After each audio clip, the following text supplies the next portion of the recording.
Bonsoir à tous. Il a l'art de la satire entre ses plumes, écriture acide qui font peut-être le papier blanc, mais pas les portraits choisis. Large palette à son actif, journaliste, artiste, écrivain, homme politique, sur ses tableaux avec un style qui mène à la fois l'hilarité, la réalité et la liberté de ton. Mémoire corrective en 2 tomes, mémoire écrite, ou ouvrage écrit par Pape Samba Kane. Il est aujourd'hui l'invité de votre émission Belle Ligne. Pape Samba Kane, bonsoir et bienvenue. Bonsoir Papa Lune et merci de m'avoir invité à cette émission.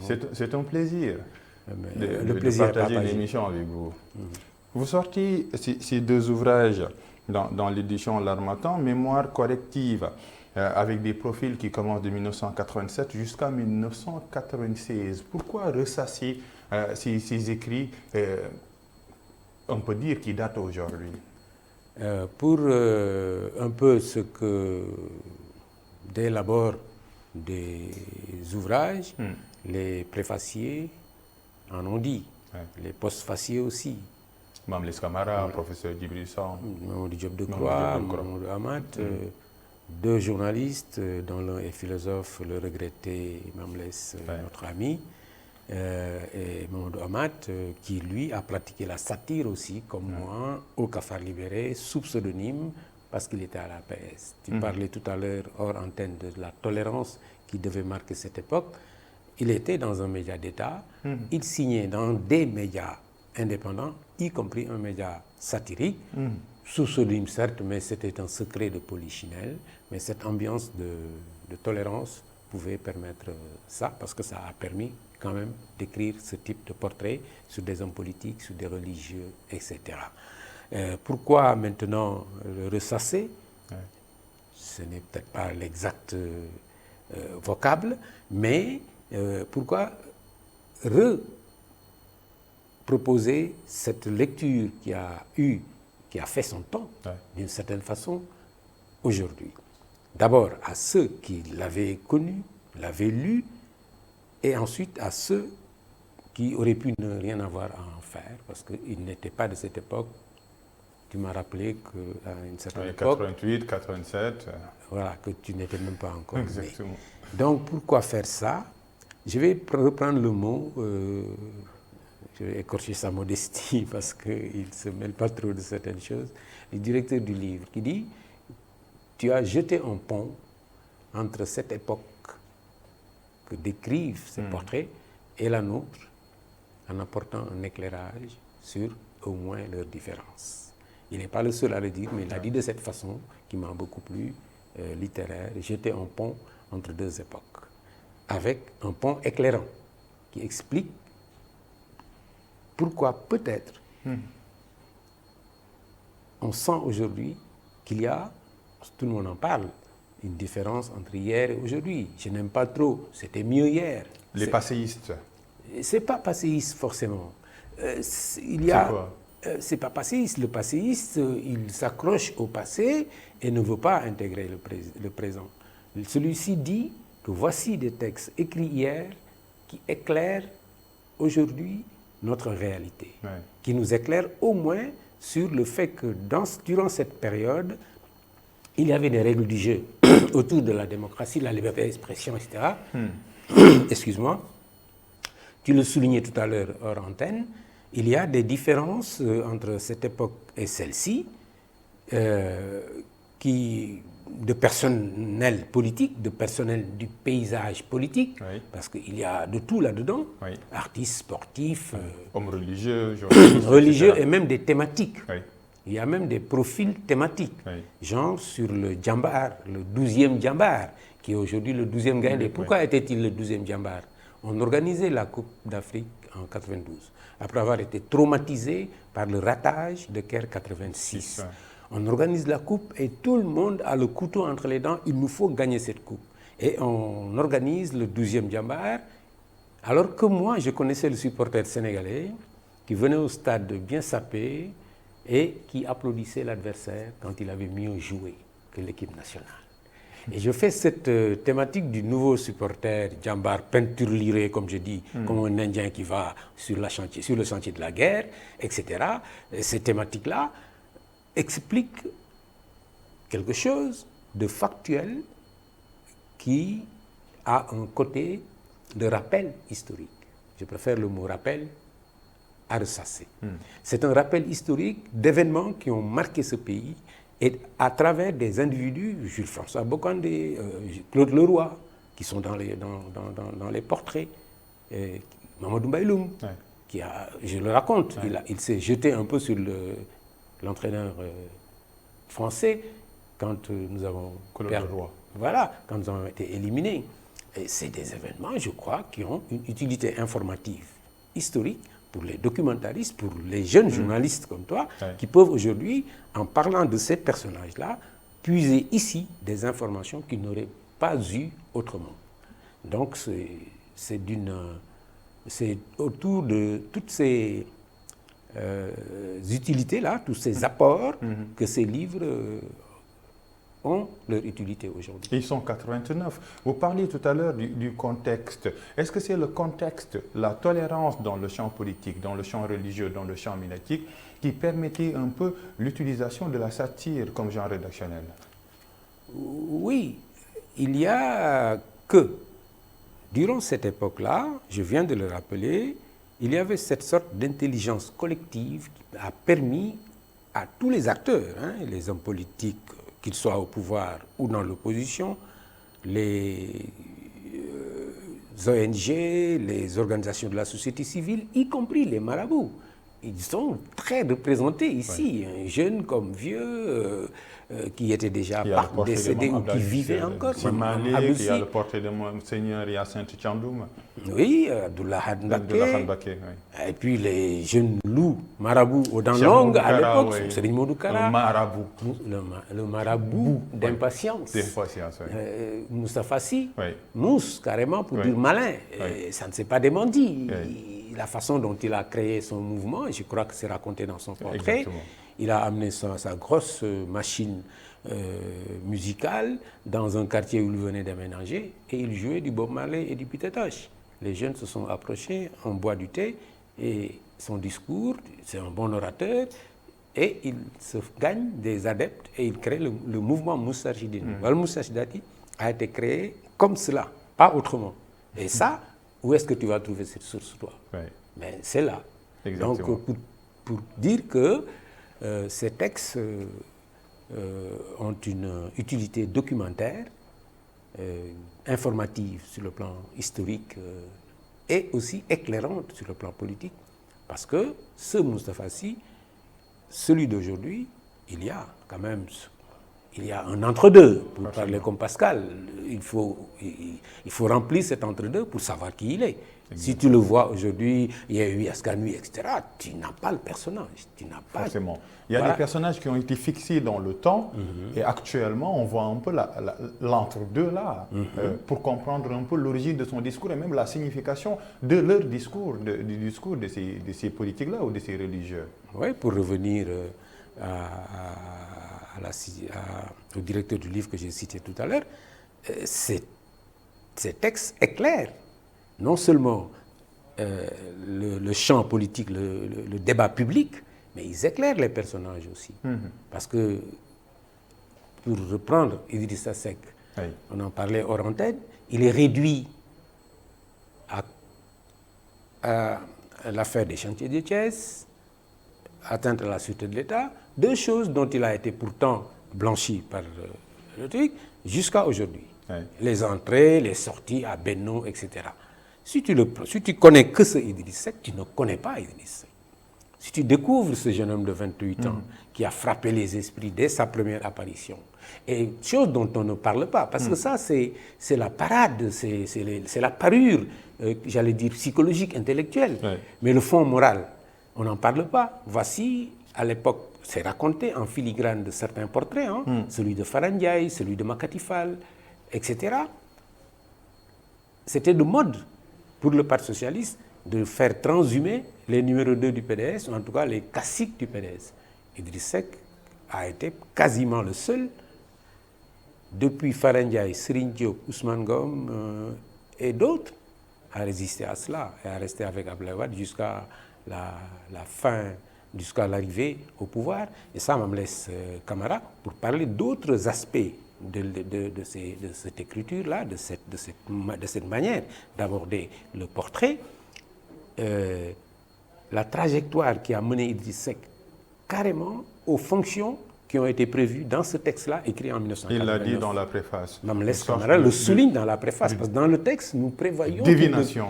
C'était pas de la divination. Je crois que c'est le rôle du journaliste d'avoir un regard prospectif. De la prospective, oui. Voilà, en 89. Vous en parlez à la page 65. Oui. Cafard numéro 32 du 28 avril 88. On connaissait Namal Gossas, voici Namal Kadior. Voici Namal Kadior. Alors, il y a une anecdote autour de ça aussi. Oui. J'ai enseigné la presse satirique dans un institut à l'IMC. À des jeunes gens, moi j'aime bien les jeunes gens un peu titilleux, machin. Je leur apprends que la satire, oui, mais il ne faut pas attaquer les gens sur leur religion, sur leur ethnie, sur les défauts physiques et tout ça. Il y en a un qui a eu l'opportunité de lire le portrait d'Idriss Seck dans la première version du tome 1. Oui. Il me dit, oui, mais monsieur, vous nous aviez dit qu'on ne devrait pas attaquer les gens sur physique, mais le portrait d'Idriss Seck, vous l'avez titré, on connaissait Ndamal Kadior, voici Ndamal Gossas. Ça m'a rappelé un peu, j'ai rigolé, ça m'a rappelé ce que Mamlès Camara encore me racontait, quand il disait à ses étudiants, il faut écrire des phrases courtes. Il ne faut pas vous lancer. Oui, mais monsieur, vous avez raison, vous nous dites tout le temps, écrivez court, mais... Tous les gens que vous nous donnez comme exemple ici dans nos cours, et nous-mêmes les bons journalistes qu'on a identifiés, mais tous écrivent avec des phrases longues. Laisse-leur dire, attendez d'avoir leur souffle. C'est vrai. Alors j'ai dit à ce jeune homme que si je n'ai pas hésité à parler de Ndama à propos d'Idriss Seck, c'est que la comparaison était avantageuse pour lui, tellement que personne ne pensera plus que ça, c'est une critique de son aspect physique. Ce n'est plus une critique, c'est même présenté comme une sorte d'avantage, de qualité. Ndamal Gossas, la comparaison est extrêmement avantageuse pour Idriss Seck, pour ceux qui connaissent Ndamal Gossas, qui est une sorte de Kocc Barma du Sine, tu vois. À la page 67, vous parlez d'Idriss Seck, c'est son premier défaut. Son second défaut, il est un Don Juan invétéré qui passe son temps à faire la cour, point de suspension, à sa femme. Ça fait... Voilà, c'est un trait, voilà. Ça aussi, ça fait partie enfin, on va dire, qualités. Hein. Il est très difficile de parler de son propre travail, mais c'est pourquoi j'ai pris ces préfaciers et postfaciers prestigieux et qui connaissent, qui en parlent beaucoup. Tous parlent de la qualité de l'écriture, du plaisir qu'on a à rencontrer des traits d'humour comme celui-ci. Il y en a beaucoup d'autres. Moi, les portraits que j'aime à relire et relire encore moi-même tous ces ans passés sont les portraits les plus hilarants, pas forcément les plus éclairants, ni les plus, politiquement importants. Oui. Voilà, je relis avec plaisir certains portraits. Je t'ai parlé tout à l'heure de la thématique du supporter Djambar. Je relis avec plaisir parce que j'ai eu un entretien avec lui, mais extrêmement truculent, que j'ai essayé de rendre, le portrait de Serigne Mor Mbaye, par exemple, que j'aimerais d'ailleurs rencontrer ces temps-ci pour parler avec lui de ça, que je l'inviterai certainement. Voilà, il y a des portraits plus hilarants que d'autres, certains plus littéraires que d'autres, parce qu'il ne faut pas oublier la satire est d'abord un genre littéraire. Le journalisme s'en est emparé, mais la satire est beaucoup plus vieille que le journalisme, et tout le monde le sait bien sûr. Il y a une genèse d'ailleurs du professeur Djibril dans sa préface, un peu du portrait du Moyen-Âge jusqu'au 19e siècle, l'âge un peu d'or du portrait, du profil, etc. La différence entre ces deux termes-là. Vous parliez tout à l'heure, Pape Samba Kane, d'une forme d'intelligence qui permettait un peu l'éclosion de ces satires-là ou de ces portraits satiriques. Aujourd'hui, est-ce que c'est le cas? Est-ce que cette forme d'intelligence-là a résisté au temps? Je parlais d'intelligence collective. Pour répondre à ta question, bien évidemment non. Où est une intelligence collective quand dans notre pays, ceux qui tiennent le haut du pavé, je chahutais Odia l'autre jour en lui disant, écoute, tu fais une intervention, tu as 80 maximum, si tu as 800 vues, tu es hyper content. Le jeune Californe, là, lui, il aura 8000 devant toi. Ça l'a fait rire. Nous en avons ri. Et c'est tragique que dans un pays, des gens influents, bien formés, sortis majeurs de leur promotion, en tant que ceci, en tant que cela. Tu l'as rappelé hier, quand on était à la présentation du livre de notre ami Dr Massamba Gueye, un clochard, n'importe qui, peut répondre à Souleymane Bassirou Diagne sur Internet. C'est pas mal, tout le monde peut s'exprimer, mais on ne s'exprime pas. La liberté d'expression n'est pas en soi suffisante, n'est pas en soi utile si elle n'est pas utilisée pour faire avancer la société. Vous voyez ce que je veux dire? Parfois, je suis choqué d'entendre quelqu'un dire une sottise, être critiqué parce que c'est une sottise et se réfugier derrière, c'est ma liberté, j'ai la liberté de m'exprimer. Personne ne t'empêche de t'exprimer. Mais à partir de cette même liberté, quelqu'un peut dire ce qu'il pense de ce que tu viens de dire. Oui. Et que si c'est une sottise, c'est une sottise. Alors, le truc, c'est avant de balancer des choses qui ne soient pas intelligentes, acceptables pour la société, il faut d'abord s'interroger, non pas sur j'ai le droit de parler, mais est-ce que j'ai le droit de dire ça? Le droit de parler et le droit de dire n'importe quoi sont différents. Oui, exactement. Cette forme d'intelligence collective-là n'est plus, vous l'aviez dit, mais à cause de quoi? Du contexte ou bien des personnes qui sont autour de ce cercle-là? Je ne saurais pas l'expliquer, ça serait trop prétentieux pour moi. C'est une multitude de facteurs qu'il faut prendre en compte pour comprendre comment notre pays a basculé dans une sorte d'inculture généralisée, que vous preniez notre métier, commençons par nous, ou que vous preniez les taximans, qui alors étaient dans Ray-Ban, Sabador bien blanc, parfumé, taxi tout propre. Aujourd'hui, vous entrez dans un taxi, le gars, il a un sous-vêtement tout troué, et ça sent pas bon dans son taxi. Tu en parles avec les taximans qui sont justement des gens accrochés à cet ancien style que je n'oserais jamais qualifier de passéiste, parce qu'ils pensent que le respect aux clients, le respect pour eux-mêmes, commande qu'ils se tiennent de cette façon. Prenez les enseignants. Ouais. On voyait son maître, on se cachait un peu le temps qu'il passe dans la rue, parce qu'on ne voudrait pas qu'il nous voie jouer au football ou au lutteur sur le trottoir un dimanche, au lieu d'apprendre nos leçons. Toutes ces choses-là ne sont plus. Et vous prenez n'importe quel secteur, aujourd'hui même le service. Moi, j'ai travaillé dans des endroits où je faisais du service. Vous allez quelque part, vous rencontrez des gens qui sont là pour vous accueillir avec le plus grand sourire possible, la plus grande gentillesse possible, la plus grande disponibilité possible. Ils vous traitent comme si vous étiez un quémandeur de quoi que ce soit dans l'administration ou dans les sociétés privées. Les gens, ils se battent bec et ongle pour obtenir un poste. Oui. Mais dès qu'ils l'ont, ils oublient que là commence maintenant la bataille, là commence le service qu'on attend de vous et qui justifie qu'à la fin du mois, on vous paye. Au-delà de ça, les gens ne donnent plus d'importance aux livres. On en a beaucoup parlé hier, et les livres vous font voyager, vous font rencontrer des gens, vous font connaître le monde, vous cultivent, enrichissent votre vocabulaire, etc. Aujourd'hui, tu rencontres un jeune dirigeant d'un journal, vous parlez de lecture, il dit, bon, grand, bon, livre doucement à faire.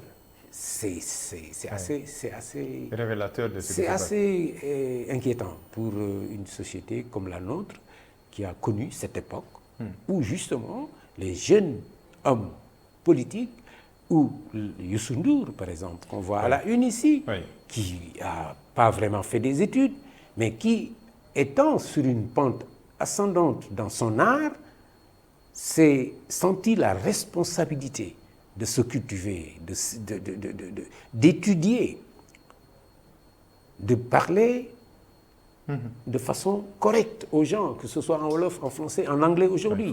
Et tout cela, on n'attendait pas de lui. Lui-même, peut-être, n'y pensait pas quand il était juste un jeune musicien qui creusait son trou. Après, il est sorti du trou, il s'est rendu compte qu'il y avait beaucoup de lumière ici et là, et pour aller là, il fallait s'outiller. Et il s'est outillé. Et il s'est outillé. J'espère qu'il n'a pas arrêté de s'outiller. Et c'est comme ça que les gens doivent faire. Ce sera de plus en plus rare de voir des gens qui auront des parcours qui peuvent ressembler aux miens, sans faire de grandes études, mais par les livres, par les rencontres avec des gens. Et je parlais avec une amie tout à l'heure de ma rencontre avec quelqu'un comme Abdou Antaka. Abdou Antaka, personnage que j'ai rencontré dans un endroit où je travaillais, mais qui était conseiller culturel de Senghor, qui écrivait les discours de Senghor. Imagine, ce monsieur, avec beaucoup de générosité, vous êtes ensemble, il co-signe avec toi de la poésie. Il lit ce que tu écris et te dit des choses. Jean Brière, etc. Aujourd'hui, il n'y a même plus d'endroits où tu peux rencontrer des intellectuels qui, de cette façon-là, instruisent un jeune homme qui en veut. C'est comme ça que j'ai rencontré Mamles Dia. Il y a un portrait à l'intérieur de Mamles Dia. Il y a un portrait de Mamles Dia. Mais je suis passé par lui pour entrer dans la presse. C'est comme ça que j'ai rencontré Chewakam, Djibril Diop, Ben Diogaye, travaillé avec eux, etc. Aujourd'hui, je me demande, nous avons laissé, c'est pas nous, c'est la responsabilité de personne. Aujourd'hui, les jeunes gens apprennent sur Internet. Ça serait bien qu'ils sachent comment le faire. Moi, je disais à mes étudiants là de l'IMC et d'ailleurs, dans vos poches là, il y a le savoir universel. Oui. Dans vos poches, il y a le savoir universel. C'est désolant maintenant, quand vous sortez vos portables, vous allez sur TikTok, vous allez sur je ne sais pas quoi, mais pas dans les académies qui sont dans le portable, dans les grandes bibliothèques du monde qui sont dans le portable, dans les grandes conférences des grands penseurs du monde qui sont dans votre portable. Il suffisait qu'on leur donne envie, et ça commence, je suis d'accord, dans les familles et à l'école, qu'on leur donne envie de regarder Internet de cette façon plutôt que comme un amusement, comme un jeu, comme un moyen justement facile de pouvoir insulter tout le monde ou d'exister tout simplement. Nous sommes dans les années 87 jusqu'à 96. Comment les profils accueillir les textes que vous faisiez en lisant? Comment ils les personnages même, exactement, les personnalités même qui sont... C'est important. Alors, avec quand une rubrique comme ça naît, c'est comme quand... Dans le Canard enchaîné. C'est comme quand le journal satirique Cafard libéré. Cafard libéré, oui. Quand une rubrique comme ça commence, c'est un peu... Parce qu'on se moque un peu, c'est assez taquin. Les textes sont, comme dit Mamles, sans être méchant, assez féroce. Sans être méchant. C'est un grand philosophe. Il a utilisé un oxymore pour dire une chose qu'on comprend. Et donc, les gens étaient plus ou moins réticents, mais les réticences ne leur portaient pas beaucoup de chance. Ceux qui étaient réticents, je les abordais avec un peu moins de bienveillance. C'est presque naturel, mais c'était fait exprès pour pousser les gens quand même à nous recevoir. Quand vous ne nous receviez pas, si vous êtes Papa Lune, nous nous promenons un peu dans ITV, parlons à tes confrères, essayons de savoir avec qui tu as fait l'école là-bas dans ton Djambour, allez le voir, tu nous parles de tes qualités ou tes défauts, etc. Et tu te réveilles avec un portrait de toi très informé. Oui. Waouh, comment ils ont fait. Oui.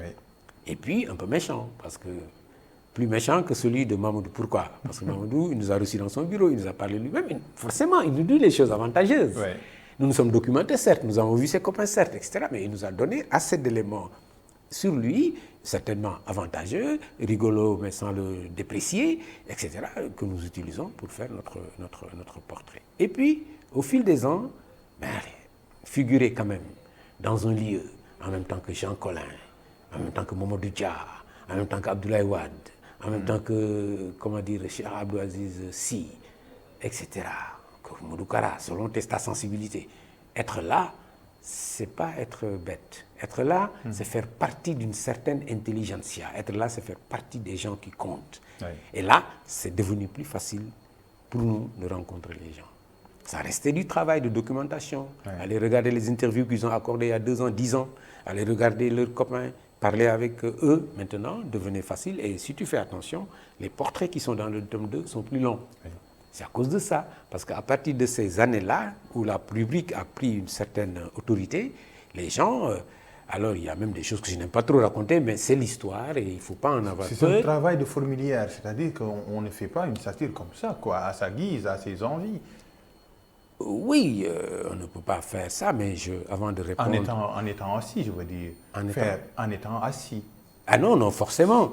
Ah, mais avant de répondre à ta question, pour terminer un peu sur le chapitre précédent, il y a des gens qui ont fait des pieds et des mains pour figurer dans ces portraits. Ah oui.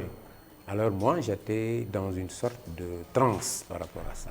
Je ne voulais que ni par complaisance, ni parce que tu veux payer, parce qu'il y a des gens qui ont tenté ça, ni parce que,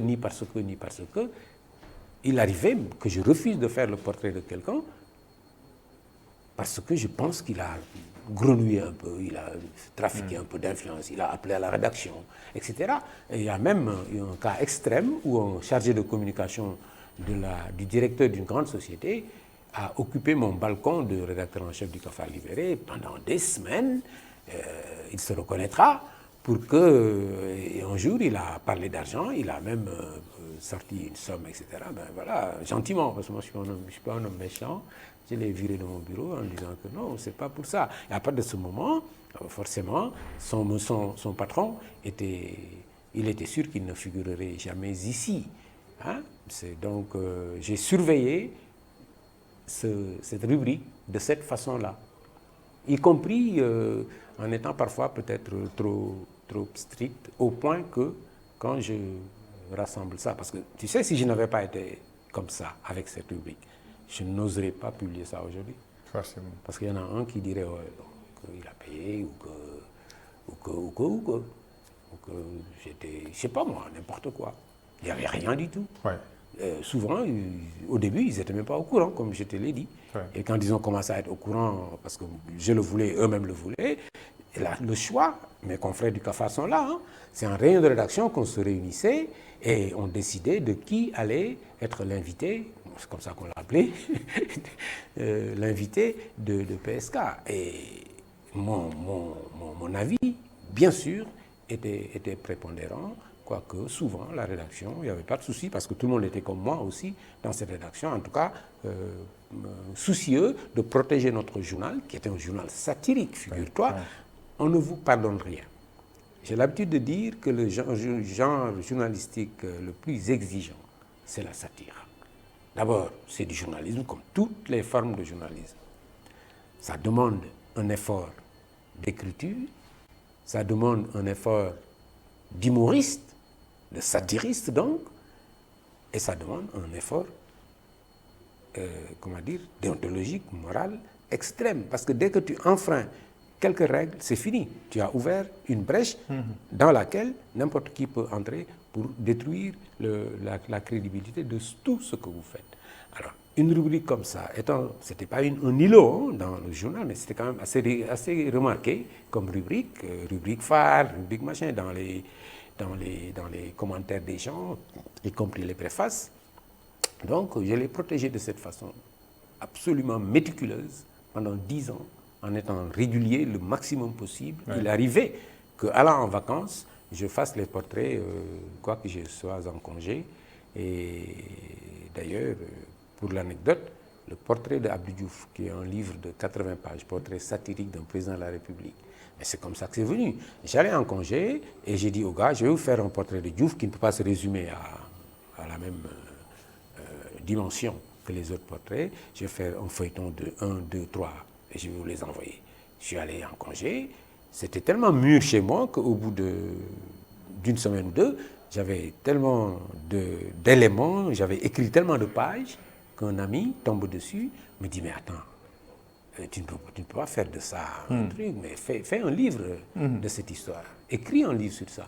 Et donc, voilà, j'ai appelé mes amis au Cafard, j'ai dit, écoutez les gars, 4 numéros sans qui, ou bien peut-être quelqu'un d'autre, parce qu'il est arrivé que d'autres, parce que 4 semaines, etc., essaient, mais c'était devenu, je lui avais donné une sorte de patte personnelle qui fait que bon, même les gens ne voulaient pas tout le temps le faire, parce qu'après les retours là, c'était pas très agréable d'avoir les retours du genre, c'est pas comme, tu vois. Ouais. Et donc, chaque fois que je m'absentais, le portrait de Ousmane Camara, je l'ai fait dans des conditions particulières, dans un hôtel miteux à Kaolack, pendant que j'étais en campagne, en couverture de campagne électorale, avec très peu de moyens du Cafard libéré. Donc, j'habitais dans un hôtel miteux, j'écrivais la nuit et les filles fragiles, comme les appelait mon ami Oumar Ndaw, venaient frapper à ta porte alors que tu faisais le portrait du président de la Cour suprême. Bon, voilà, et aujourd'hui, la satire est-elle morte de sa belle mort? Alors, on n'en voit plus presque. Voilà, je réponds aux deux questions, donc celles que j'avais éludées. Sur 5 jours, je devais, parce qu'on fait la réunion de rédaction, le journal sort le mercredi, on fait la réunion de rédaction le même jour ou parfois le jeudi même. Et on boucle donc mardi, jeudi, vendredi, samedi, dimanche, lundi. Donc j'avais 4 ou 5 jours pour aller au soleil me documenter, lire des vieilles interviews dans Jeune Afrique, aller voir le copain d'enfance, parfois aller vous interviewer vous-même, etc. Et mûrir le texte avant de l'écrire, parce que c'est des textes auxquels j'essayais de donner un certain caractère. Ils l'ont, je crois, c'est pourquoi on peut quand même les relire aujourd'hui, je crois, avec un certain intérêt. Donc, sur 5 jours, je devais faire tout ce travail et lui donner un caractère satirique, pour répondre à ta précédente question. Maintenant, la satire, est-ce qu'elle est morte de sa belle mort? Oui. On dirait, c'est devant toi-même que je dis que je lançais ici avec enthousiasme, le projet de relancer le politicien. Par quoi tout avait commencé. Et quand on a essayé cela, sans parler de son arrêt, de ça, mais juste pendant que cela vivait, la réaction des gens, le papier, etc., comment ils se comportaient, oui, tu as quelques fanats de satire. Je voudrais saluer ici des gens, mais je ne le pourrais pas faire pour tout le monde, donc je m'en arrête là. Mais vraiment, il y a 3, 4, 5, 6, 7 personnes, mais je crois qu'ils ont été hyper heureux, je multiplie par 100 peut-être, ils ont été hyper heureux de voir le politicien naître. Mais un groupe de 500 personnes, dont 300 ou 200 ou même 30 ou 40 parfois achètent le journal, ne font pas vivre un projet. Au-delà de cela, y compris s'ils pouvaient le faire vivre, ou si, comme nous en avions la chance, un ami qui accepte d'être derrière et de supporter toute la charge financière, sans même vouloir se faire connaître dans l'affaire. Même ça, si vous n'êtes pas lu, s'il n'y a pas de réaction, si votre influence n'est pas sentie, c'est assez décourageant pour faire de la satire. Alors, mais qu'est-ce qui explique que les gens se sont désintéressés de la satire? C'est ce qui explique que les gens se soient désintéressés de la presse en général. Et puisque la satire n'a jamais été aussi la presse la plus populaire, la plus lue, parce que c'est quand même destiné à une certaine élite capable de comprendre cette démarche littéraire, cette démarche d'humour, où l'on use de procédés linguistiques un peu sophistiqués, l'ironie, etc. Tout le monde ne comprend pas ça. Et on en parlait tout à l'heure de la dégradation du savoir dans ce pays. Donc tout cela mis ensemble peut-être explique que le journalisme satirique, je l'espère, n'est pas mort, mais en tout cas est agonisant. En tout cas, il y a de bons profils ici et des documents. Le temps file vite. En tout cas, Pape Samba Kane, merci beaucoup pour ces échanges. Je suis heureux d'avoir eu ces échanges avec toi. Et j'espère que vous lanciez le politicien dans l'émission que je présentais en dimanche. C'était l'ère du temps, le politicien. Aujourd'hui, je pense que ce n'est pas la première émission pour ces 2 ouvrages. J'espère bien. Hein? C'est la première émission, oui. Ah oui, d'accord. Sur ces 2 ouvrages-là, c'est la première émission télé. J'ai fait à West Africa Democracy Radio, voilà, 1 heure avec un jeune homme qui s'appelle Moustapha Diakité. Qui est cécien également. Qui était aussi voilà, qui est cécien. C'est ça. C'est le fils de Odia. Voilà, pour la petite histoire, comme on dit. Je crois que son intérêt pour ce livre est explicable un peu. Il m'a poursuivi gentiment. Et quand je suis arrivé, il dit « Ah, mais toi, je te connais. » En fait. En tout cas, c'est disponible dans l'édition de l'Harmattan. 2 tomes, mémoire collective. À la librairie de l'Harmattan et aux 80 aussi. Et aux 80, oui. On m'a dit que c'est aux 80, les 2 80, et aussi à Harmattan. Voilà. Beaucoup de choses à lire, beaucoup de profils à découvrir, surtout dans le temps, leur évolution, dans l'entre-deux pour comprendre un peu la psychologie de ces profils-là. Merci également à la noblesse anodine pour réaliser cette émission. Merci à toutes les téléspectatrices et tous les téléspectateurs d'ITV. Continuez de suivre les programmes sur ITV.